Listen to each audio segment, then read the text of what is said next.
Hello. I'm literally like sharing it on my Facebook. Oh, my cell Okay. phone's dead and over there, so I Oh, can't do well, that. I've now shared it. Good morning, welcome. Good morning, good afternoon, good day, whatever time of day it is you're watching. Good day, good day, good day. Good day, good day, good day. Happy presents to you all. Yes. Welcome. It's This is the Monday. rant. I love the This, rant. this is the rant. I love the rant. I love that we get to come together and just have radically affirmative new thoughts Mhm. together. Let us know you're watching. We Yeah. are all over the place: YouTube, Facebook, Yeah. Unity, one love. We are all over the place. So let us see your love and that you're here. Love, like, share, clicking on those buttons and letting us know you care. Yeah. I don't know if this was I gotta adjust my chair. My chair is not quite right. There. That feels better. I don't know if Mhm. this was a thing in Canada. That we used to have, like, back in the day when I was a kid, there were TV commercials for you know the white pages, and it Mm. was the or was it just the telephone company? I don't remember. Anyway, the whole like jingle was reach out and touch someone, and I'm like, that's what I want people to do here on the rant. Reach out Reach and touch out. someone. Yes. Let people know. Yeah. What, there's a song though. Reach out and touch. Is that Faith? Reach Reach out out and and touch touch. faith. That's Faith. the song Personal Jesus by Depeche Mode. Personal Jesus. Yes. Personal Which Jesus. Oh.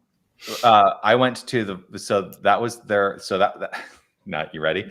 That was their Violator album. The album was called Violator. And I went to the World Violation Tour in 1990 or 91. Uh, and it was one of the best concerts I have ever been to. Mm. I had such a great time at that concert, seeing Depeche Mode live. Oof, it was Nice. awesome. Yeah. I have been to I'm a so new wave few. kid from the 80s, right? That was like my musical jam, was Mhm. Depeche Mode, and New Order, and Bronski Beat, and like all these things that I go back and I listen to the Sirius XM in my car, and it's like, yeah, these are the oldies. Yeah, yeah. Songs younger than us are old. Yeah. But and they are, because if you think about it, so the 1980s music is the equivalent to today's teenagers as the 1940s music was to me in the 80s when I was a teenager. Wow. Yeah. That's crazy. Hmm. It's not crazy. It's just fascinating. It's like because Yeah. time is an illusion that we humans are determined to measure. Hmm. And I love that we humans prove it's an illusion twice a year with something called daylight savings time Yes. because Which it is an does illusion. which reminds me, if Hmm. you are in Arizona, Hmm. just a reminder, everyone else is going to turn their clocks this week. They're going to fall Yep. back this week, right? Yep. Except in Arizona, we don't observe daylight savings time. So, what that means is the rant next Wednesday will be an hour later for you who are in Arizona. So, I just Yes. want to make sure I don't forget to say that. But Depeche Mode, The everyone Cure. Oh, else yes. Radiate Life, won't Aurora move. Life. Depeche Mode, The Cure, The Hmm. Smiths, Oh OMD. yes. Uh, yeah, like, yeah. Okay, but so like in the 80s, I was listening to like Tiffany. Uh huh. I had my mom couldn't find a nameplate that said Steph or Stephanie. They were sold Hmm. out because Stephanie, just FYI, is in the top 20 names from 1920 something to 2000 and something. It's always been in that, so it's hard to find Hmm. stuff. So she got me a nameplate that said Tiffany on it because I was a fan. Hmm. Yeah. Yeah. So we've had a But few yeah. people, more people log in, because it's funny because we can see some of the numbers as you log in, Yeah. and we can see that people are watching. So I just want to put it out there again, just to say, hey, what's on your mind that you want us to rant about today? Because it is Yeah. radically affirmative new thought. What's coming up for you? I mean, we do have something that we're gonna that we've talked about talking about that came in towards the end of last week's rant, and we didn't really address it in that moment. So we're bringing it back to this week. So we'll come up with that. But here's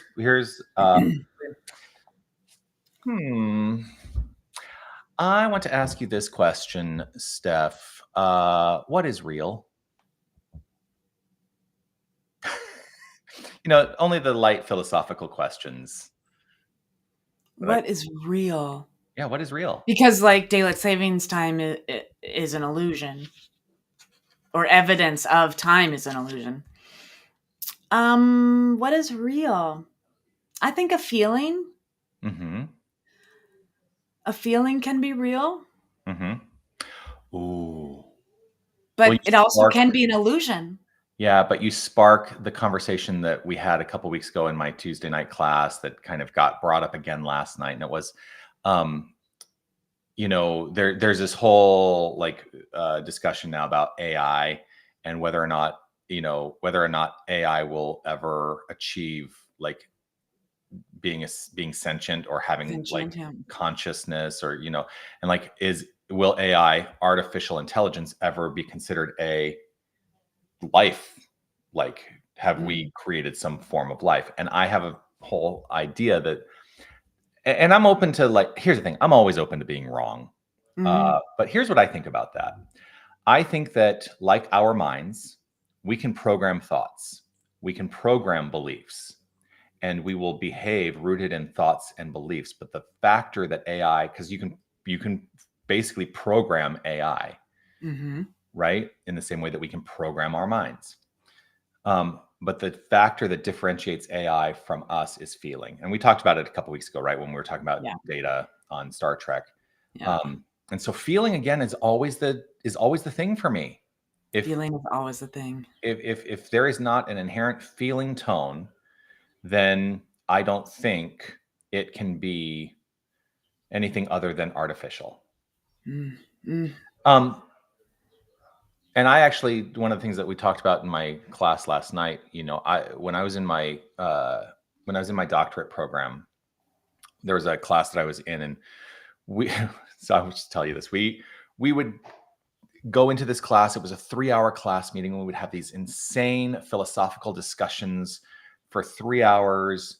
And one of the things that the class would unfold is we would basically be posed a philosophical question, and then we would chip away at it, all of us in the class. There were about 20 of us, and we would give our thoughts and feelings over it. And then we would get to the end of the class, and would be the question would be posed again, and almost across the board, every single class, the answer to the question would be, I don't know.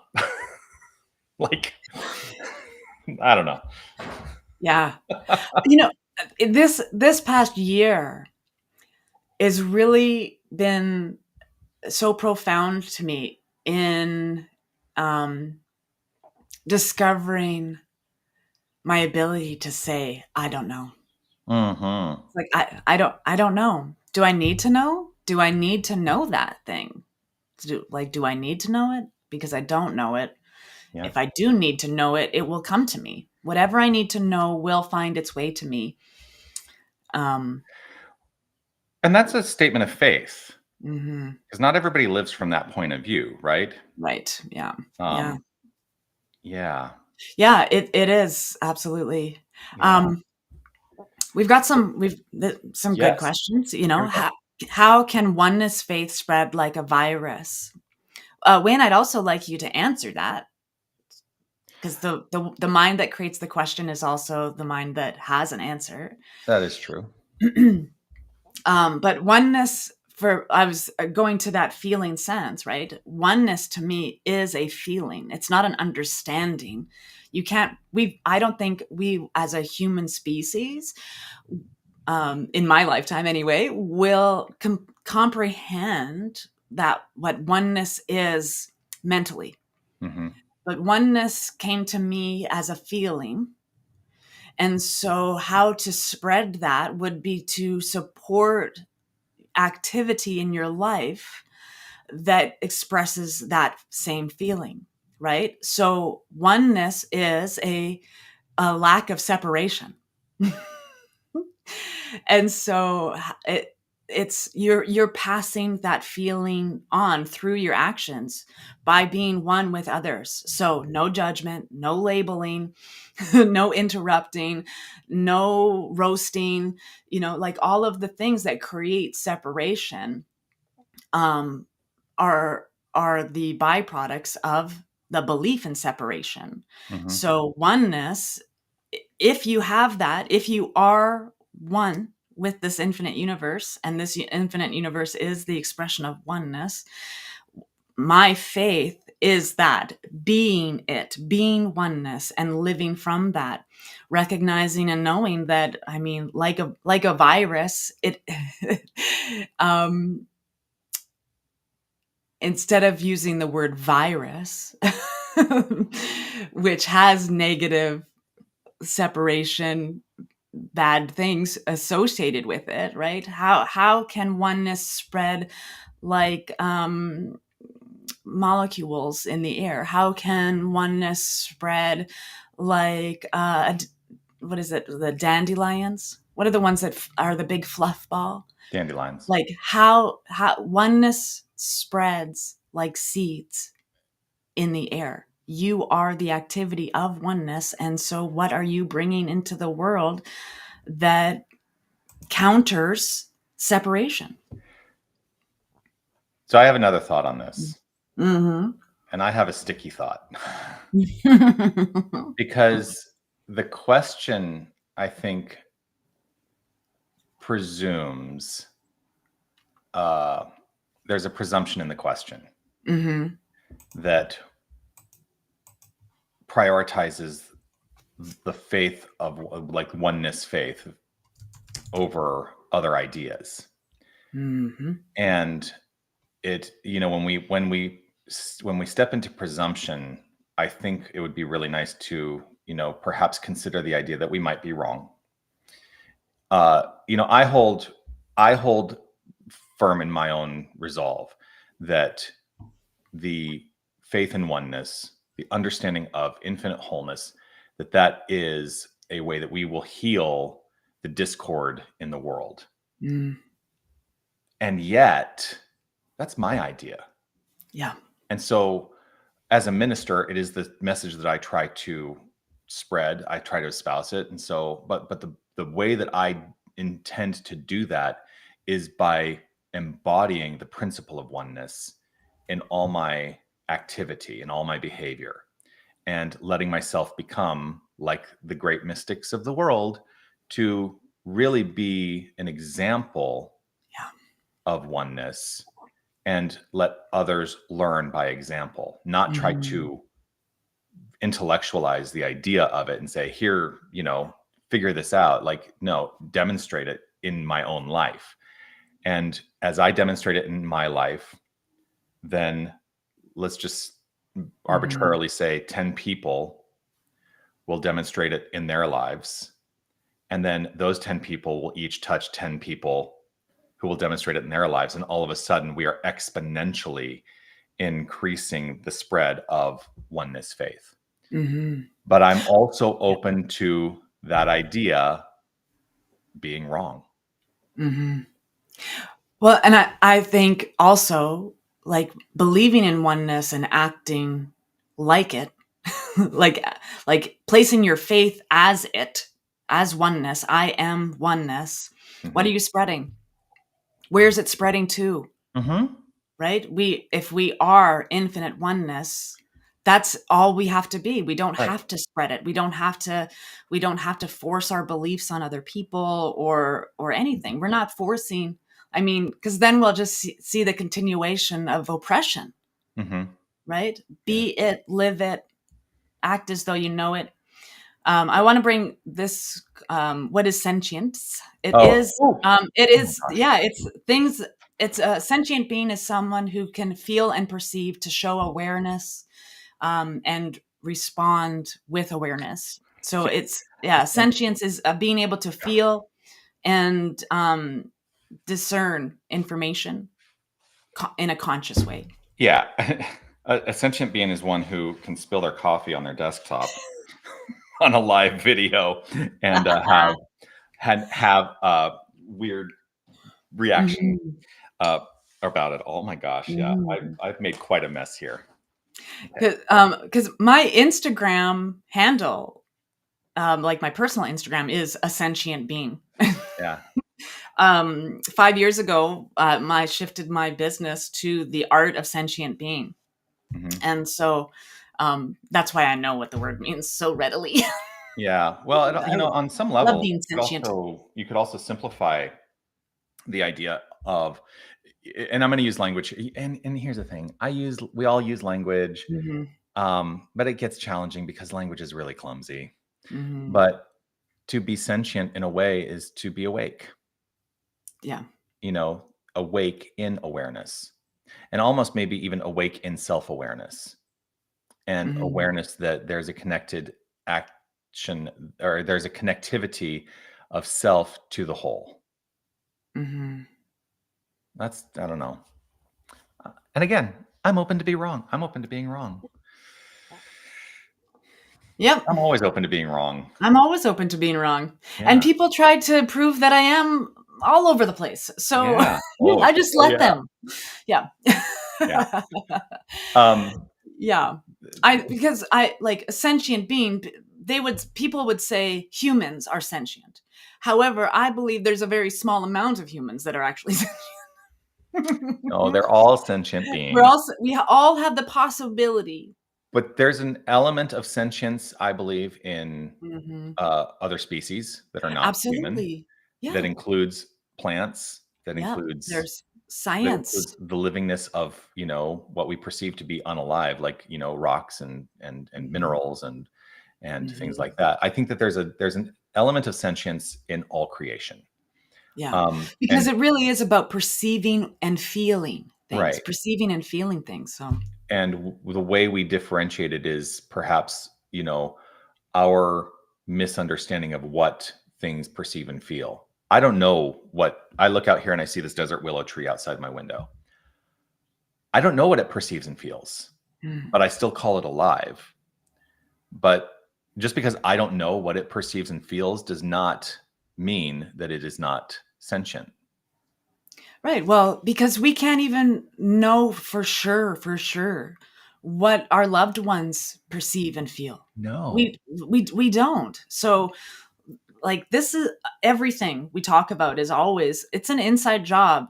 It's a me first awakening, right? Yeah. It's like you're not going to awaken through somebody else's perception. You have to discern and discover that for yourself. Each and every Yeah. one of us get to do that. Yeah. There's a new device. It can you can hook it up to plant life and it will make music based on its vibration and frequency. It will make music and it's Yeah. delicious, delicious. I want one. They're a little pricey, but Um, Reverend someday. Rita in Kauai, Mhm. Reverend Rita has that. And so, like, when I've been to, because I used to go visit, actually, I haven't been in a long time, but I would visit them in Kauai and go to their community, and they would always have a annual retreat. They actually just finished that annual retreat. I didn't go this year, but Oh, she yeah. has that, and so I Yes. stay with them in their house, and she always puts it in and like plays, and the music just plays. It's Yeah. lovely. Yeah, I I do would want like to to know though. what my plants sound like. I do want to follow up though, Mhm. as well, because there's a answer to the question about the oneness and faith that I think this actually Oh, goes in line with what I was saying, oh my which god, there's so much more comments here. oh yeah, They were acts of hidden. kindness spreads at the speed of light and beyond. And so Yes, be that, be be the that. oneness faith. I want to say hi to Martha. Good day, dear ones. Grateful to see you. Yes, yes, yes. Also, treating others the way that we desire to be treated is not a reaction, not as a reaction to how people are treating us. That is true. Now, I have an issue with the golden rule. Do you know that? Mm. I didn't know, didn't know. Yeah. Um, because if we seek to treat others the way that we desire to be treated, what if we don't care for ourselves very much and we Mhm. desire to be treated in an ill manner? Mhm. Are we treating others in an ill manner? It's just it's a little catch for me sometimes. You Yeah. get to decide how you feel about it. I understand the sentiment. I want to be clear. I understand the sentiment of the golden rule. Um, Yes. But I think that there are people out there who demonstrate self-loathing, and they try to heal that in their own misguided way by causing self-harm. And if that is how they feel they want to be treated, are they then translating that into treating others like that? That's my only little caveat with the golden rule. I like the Jesus golden rule. Yeah. Love God, love yourself, love neighbors as you love yourself, right? Mhm. So it's in there. Jesus told us you're supposed to love yourself like you love God, because God is right inside of us, right? Yeah. So There's you're doing so great. a community, a spiritual community in Tucson, and their mission statement starts with love only. Love only. Yeah. That's really been where that comes from. Love Yeah. only. Love only. Yeah. Love only. Yes. Mm-hmm. Oh, yeah. My comments are going weird. Okay. Oh, Yeah. hey, my mom's here. Hi. Mom. AI came up with this: a feeling of deep connection with nature, a sense of unity within a family or community, and a spiritual belief that all things are interconnected or part of a single divine being. Is that what AI thinks sentient being is? That's so deep. That is feeling of deep connection with nature. Yeah. Hmm. Yeah, because Oxford is just like able to perceive or feel things. Yeah. But AI is like, oh, look at all the deep connection with nature and unity. And these are beautiful things. These are beautiful things. Yes, indeed. Yeah. Yeah. Yeah. It's hard to click down the comments there. There we go. Yeah, I think we're good at the moment. I want to. You have that comment that was put up last week, though. You have that available, right? Because I I do do want to have talk it. about that. Do you mind pulling it up and reading it? Yeah, Katie brought up last week. She said, my recent rant has been about someone that I thought was a friend using me. But hey, I recognize the manipulations a lot sooner this time. I know it's about what I have attracted here, but how do I not attract users when all I really want to do is help others without getting boned in the process? Yeah. So like my initial thing, right, is that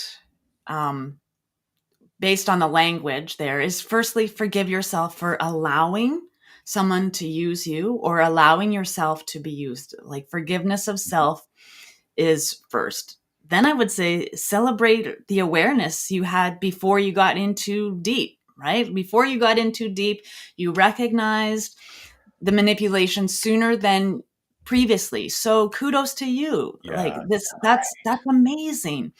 These opportunities, because that's what they are, they're opportunities. These opportunities happen so that we can see better, see faster, see farther, see sooner, see consciously. Mm-hmm. So, like, again, love yourself through this situation. It's not your fault that this has happened. It's an opportunity to adjust, course correct, shift, change, evolve, grow, and use the material for your next mission. The next time this experience is going on, you're going to catch it sooner. You're going to catch it faster. I mean, that's my whole last 2 years has been me catching this experience. And then going, you know what? I don't need that. I don't need that in my life anymore. I've got the lesson. And so now I can see it way sooner. I don't need to engage with people I know are going to be doing things that are inappropriate in my mind, because I've seen that happen. That's their pattern. It doesn't have to be our pattern. Yeah. So There's another thing in that, though, and I'm paraphrasing because I don't have the question right in front of me. But Katie mentions it's the law of attraction, and how can I not attract that, right? I think there's a underlying thing there that I'm just going to point out, and it speaks to a conversation that I like to have actually pretty frequently, which is the difference between blame and responsibility. Because yes, we are responsible for what we attract in our lives, But I think it's really important to not go down the path of blaming ourselves for the things we've attracted in our lives, which is to beat ourselves up, to say, oh, how could I possibly have done that? What, oh, my least Again. favorite question, in New Thought might surprise you is, what was I thinking? Yeah. What was I thinking to bring that into my life? You know what? Doesn't matter anymore. Irrespective of what you might have been thinking that drew that into your sphere of experience, responsibility means that you have a capacity right now to recognize what has transpired and make a new thought, to make a new choice, to make a new decision, to embody a new belief and move forward from that point of view. And it may take practice to do that. And so I think really, I'm going to go back to what you said, which is honor the progress that has, you honor the progress that you recognized it sooner. And as you narrow the gap, which I often talk about, you narrow the gap of something unfolding and your recognition of what it actually is. As you narrow the gap and realize as it unfolds what it actually is, you begin to transform your life so that those things can no longer maintain themselves. Yeah. And one morning, if you engage in the spiritual practice, it's almost like we feel like it's magic, because one morning it's like we wake up and I go, oh, I'm not having that experience anymore. Like, when did that happen? Well, you worked at it. Yeah. You practiced. Yeah. I call that the rebound time. Yeah. The rebound time that's all we're doing. We're just shortening the rebound time through in between every aspect of the life. Right. I would also say, it's Science of Mind 101, right? The statement of how not to do that. We actually want to shift the consciousness there to demonstrate or to focus on what it is we do want. So if we don't want to be used, what is it that we do want? And then we start living from that place instead of focusing on what we don't want. What we focus on grows. Expands. So it expands. So how are we reaffirming what it is we do want? Like one of my things that I've been using for umpteen flipping years is, cancel, or Control-Alt-Delete. If like when I catch myself being in the place that I don't want to be in consciously, Control-Alt-Delete, I state a new thing. I turn away from the condition and turn towards the light I want in my life, the power that I want to show up in my life. So that's like the little tweakings, and that's the practice. We do focus spiritual practice, but we are practicing every day, all day long, because we are thinking 20,000 thoughts a day. The more we catch, more than that. Yeah.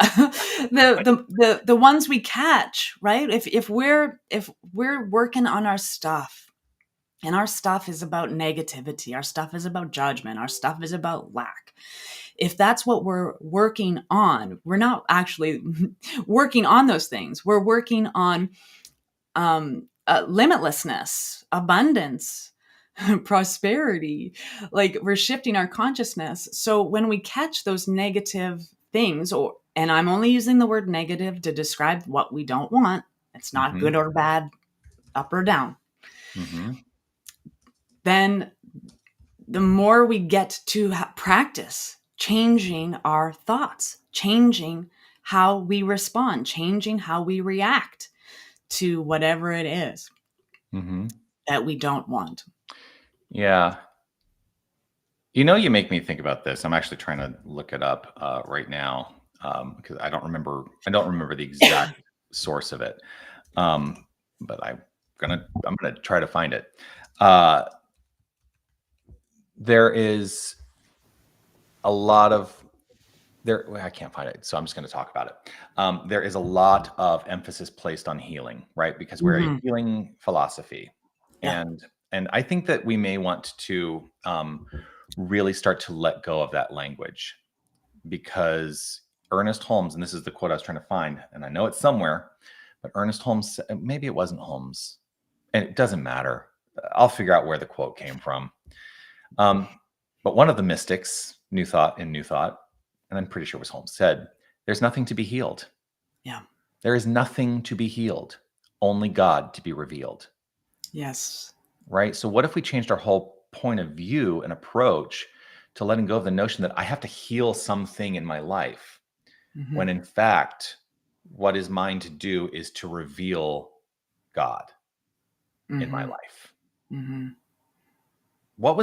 How might that transform our approach to New Thought? To stop saying it's a healing philosophy.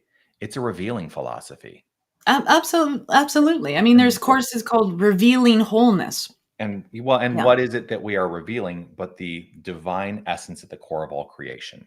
Yeah. And remembering, because now we've talked about love only, you've actually talked about forgive everything. And so now the third part of our mission statement here is remember who you are. Yeah. Because if God is the essence of all creation, we're not separate from that. So our very essence is God. Yeah. God is never broken. No. And all of its aspects are never broken. Right. Yeah. So there's nothing broken in me. It is the human condition that has taught us, oh, that's good. Oh, that's bad. Oh, that's right. Oh, that's wrong. Like other people have told me I'm a horrible person. I have never had an original thought that I'm a horrible person. That's not my original thought. My original thought is that like authenticity. I want to be me, and other people's opinions of me don't matter. Right. God's opinion of me is that I'm here. If I'm here, I'm a part of it. It is a part of me. There's nothing broken and there's nothing to be fixed. Yeah. I also thought when you said that, I'm just going to use that phrase you just said, other people have told me that I was a horrible person. And what came to mind is, and I was, as long as I agreed with them. As long as I agreed with them. And that agreement may be tacit. It may be below the level of awareness. Oh, for sure. Because there may be that subconscious part of me looking at all the ways that support what they are claiming. And then that will continue to play out. And so my responsibility in that is to remind myself that at the core, I am divine. And I can move forward from this point, irrespective of what happened in the past, from the point of view of love only. And then I can step into forgive them. They know not what they do. Right? In their articulation of an idea that is their idea. It's their idea, not mine, unless their perceptions, their feelings. Yeah. And I don't have to vilify them for it. They get to have that idea about me if they want. Yeah. And because we are aware, we're the ones who are aware. Like if anyone is trying to oppress or control you, and you are aware of the oppression or the control, you are the one who is awake. And so you get to be awake in that situation. And I've told this story all the time there was some angry people in my life, and I'm sitting here going, why they can't see what they're doing. They can't see what they're doing. I see it. And I like this little image came to my mind of a little baby bluebird. Because if I'm awake, if I'm conscious and aware and present, and I'm aware of my power, which I am, we have choice. We are a choice. We can either go, oh, poor little baby bluebird. They don't know they're shitting in my hand. They don't know. Or I can be angry and upset and crush their spirit because I know how to do that. I am aware of all of the buttons they have shown me. Right? We get to participate and engage at choice. And the more power is responsibility. If Yeah. if you know how powerful you are, you have the responsibility to use that power. And I would say loving, generously, in kindness, with compassion, with patience. Like I the attributes of life Hmm. are in that power and presence that you are aware of and that you possess. So Yeah. how are you showing up? It is, it's my responsibility. I like today, in my life today, there's still opportunities for me to go, no, no, no. I'm the one who's aware of this situation. I'm the one that's aware. They are acting around me unaware.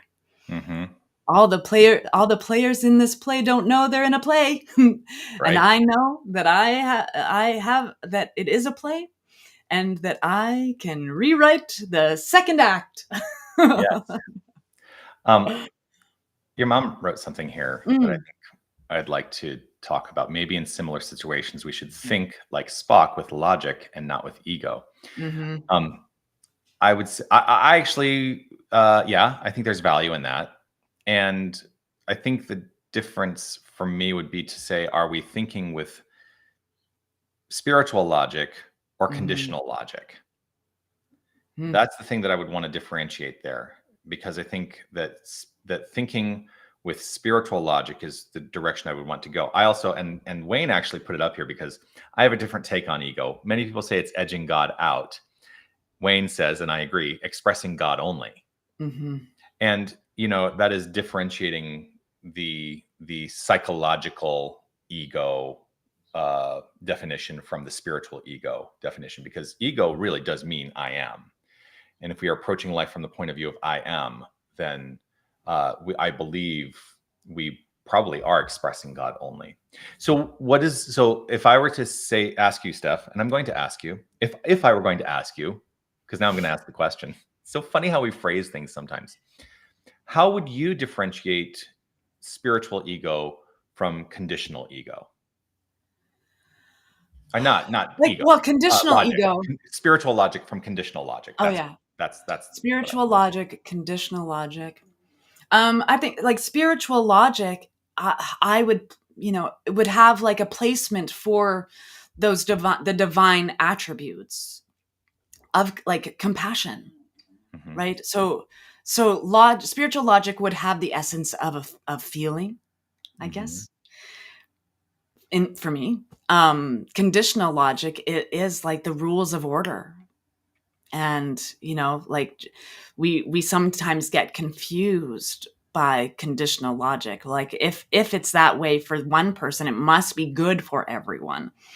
Like some logic can be damaging. mm. I mean, the series of bones. He's a very logical. I won't get into any spoilers, but I was like, what?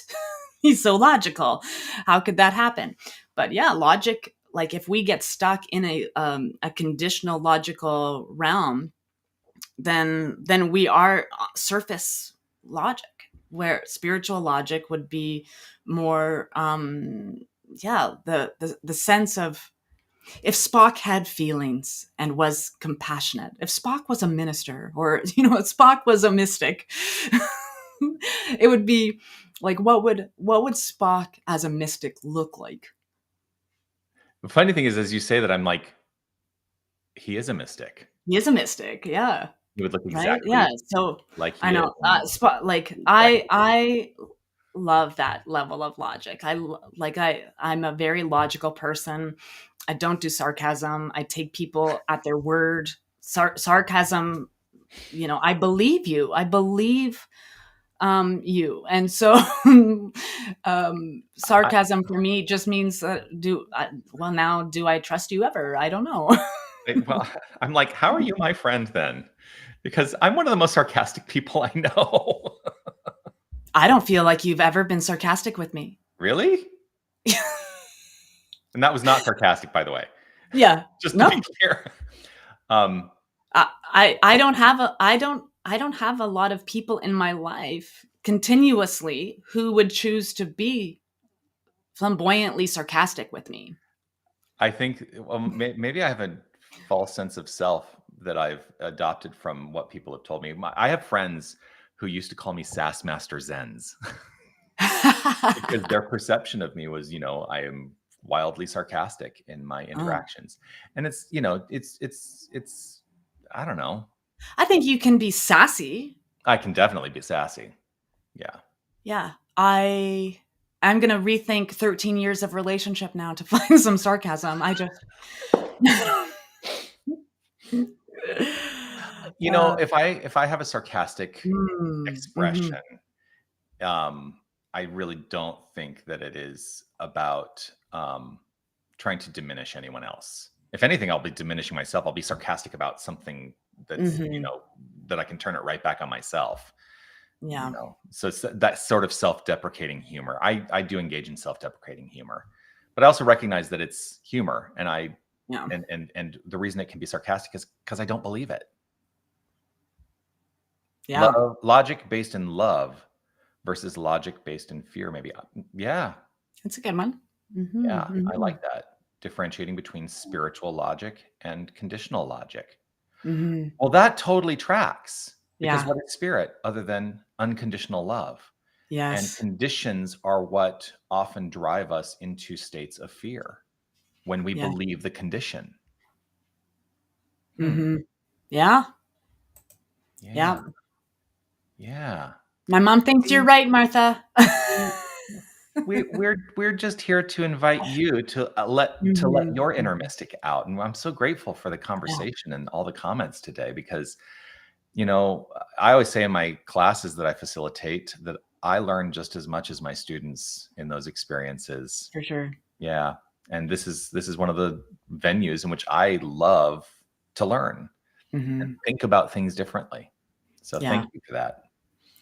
Yeah. Well, and I've grown so much simply because you're really great at asking questions without having any feeling about the response, right? Like that you're genuinely asking a question Mhm. and allowing the space for all of us to come to that self discovery, right? Like Mm. that's what the journey is: self inquiry, self discovery, self awakening to that power and presence, and having amazing people in our lives that ask questions and then zip it, right? That's beautiful. I mean, I married one of those. I like Tammy always asks questions and then waits for the answer, and that's self-discernment and inquiry. Like we get, this is the only mind we get to engage with, is the one that's right here. Mhm. It's not even right here. The mind is everywhere, but I always do this because the brain is like, Well, that's what we've been yeah, culturalized into. culturalized. Yeah, so But this is mind as well. this is mind. Yeah, Mhm. I think that each of us, like my hope and prayer for every one of us, is to find ourselves so interesting we care enough to discover who we are. Mhm. We are so interesting. My mind is always going, whoa, that's an interesting thought. Like, we are interesting. Pay attention to your thoughts. They will tell you things you need to know. Pay attention to the feeling tones that you get in your heart and your gut, because your body is a tuning fork. Like, Mhm. we are a divine experiment. Play today. Play in your own beingness. You are worth knowing who you are. You are worth knowing so deeply, so profoundly, because God made you exactly to be the unique and unrepeatable expression that you are. You are source. So discover your source. And, you just get to be, that. And the less we worry about society or tradition or anything else, because that is hand me down thoughts. What's your original thought? What's your original creation of your unique and unrepeatable self. You get to design that and live that and be that. You,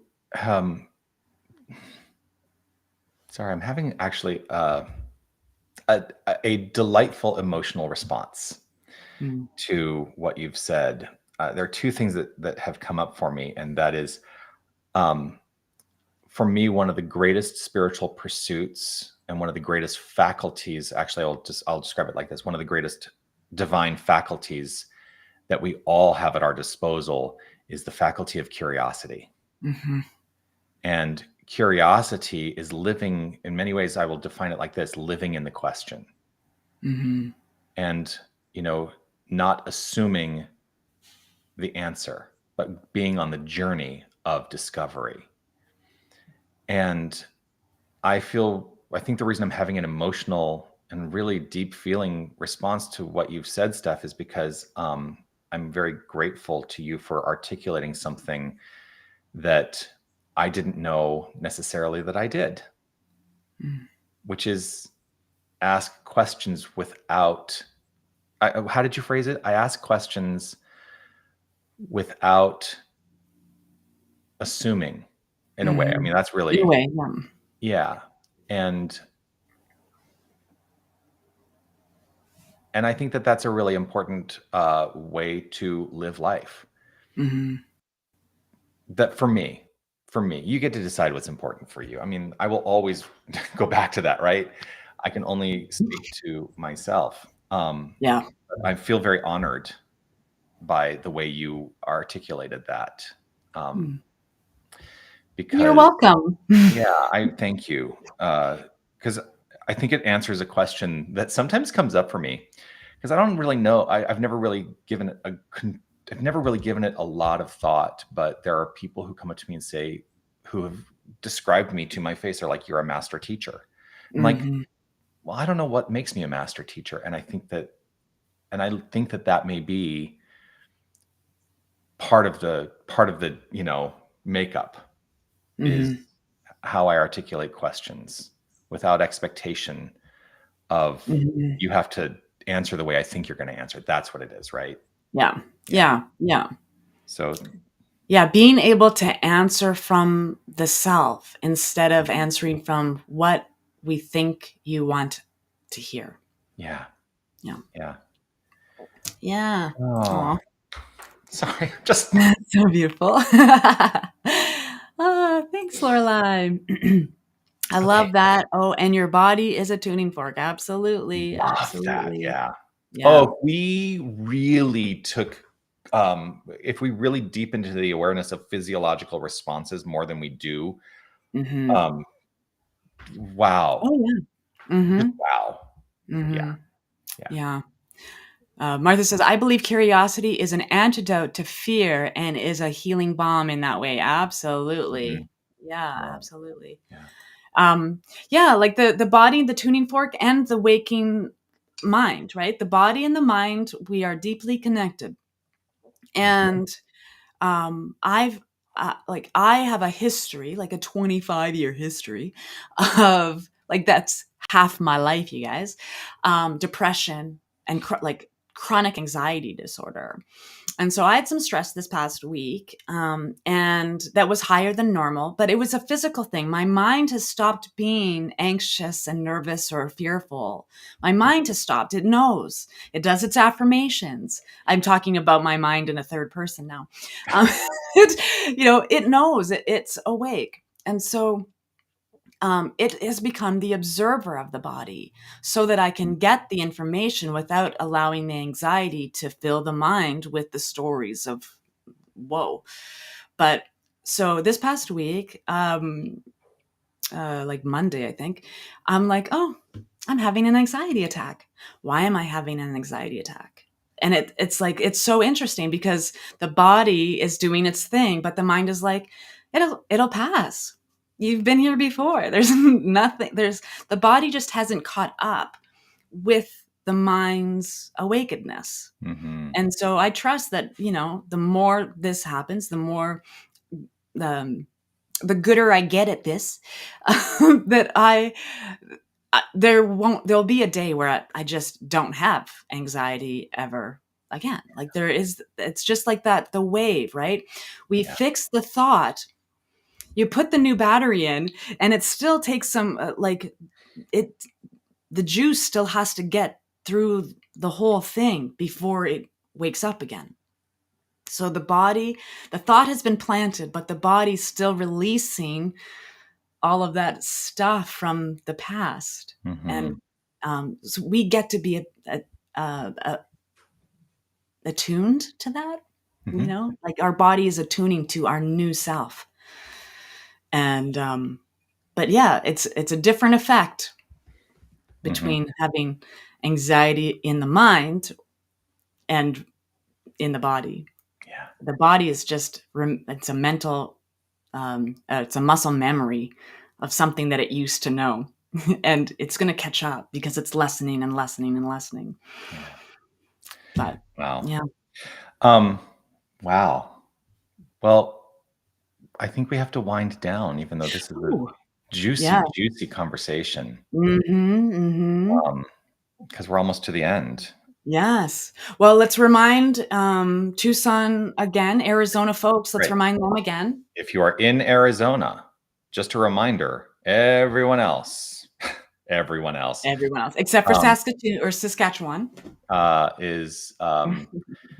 everyone else is going off daylight savings time on Sunday. And so we do not observe daylight savings time in Arizona, or most of Arizona does not observe daylight savings time. So the RANT next week, if you are in Arizona, will be an hour later. It will start at 10:30, not 9:30, because that's the way the clock works and the way that we've designed it. So I just want to remind you, an hour later next week, don't be surprised if you try to log on at 9:30 and we're not there, because we won't be.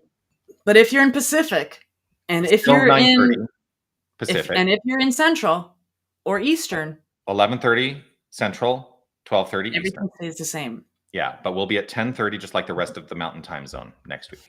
Yeah. The other thing I want to let people know about is this is the 5th Wednesday of the month, and here at Unity of Tucson, if you are in Tucson and you would like to join us at 6:30 tonight, it starts at 6:30, so show up a few minutes early. We have a healing circle experience. It is an in-person, about an hour of contemplation, meditation, music, and a chamber of prayer with our prayer chaplains here.